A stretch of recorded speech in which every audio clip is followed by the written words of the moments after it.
खुशी लगे आज्ञा विश्व हास्य दिवस जे अंत पक्षे मुझे हसबार इच्छा नहीं पलि आसली भारी लोभ लगे एत कवि मैंने आसुँच जो मान बोधे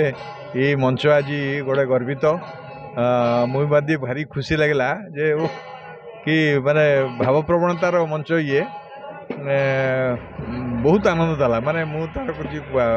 कल्पना करें तार वाक्य मुझीपरू नहीं एते अनुभवटा मोर बढ़िला बा मु निजको गोटे गोटे गोटे भव्य जगार पहुँची गली जे सतरे ये भाया मंच सबू जगार हवा दरकार ये खाली नयागढ़ नुहे ओडिशार प्रत्येक पुरपल्ली में एमतिया मंच हवा दरकार जो मंच हसवा देले जीवन नहीं आसो पुणी थे नुआ करी गोटे कहूल ना गोटे कथा जे आम समस्ते जानी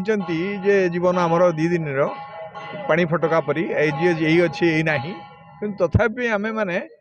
राति अलार्म देकी शुंती सका उठापी हस आम अलार्म हो ये केवल कलना कामना करी ठाकुर पाखे ओडिशा रे हसटा ही समस्त अलार्म हो आज्ञा हस ना तो जीवन ही ना। धन्यवाद।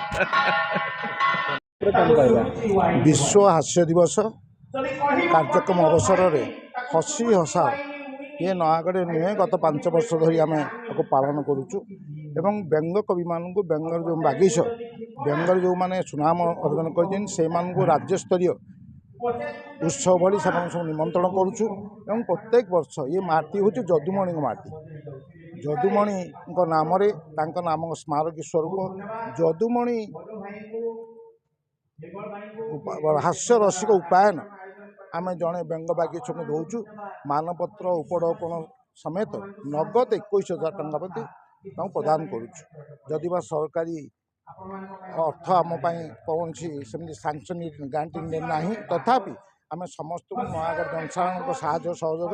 ये उत्सव जारी रखीचु एवं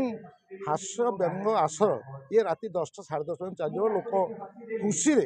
हसी हसी हसी बेदम।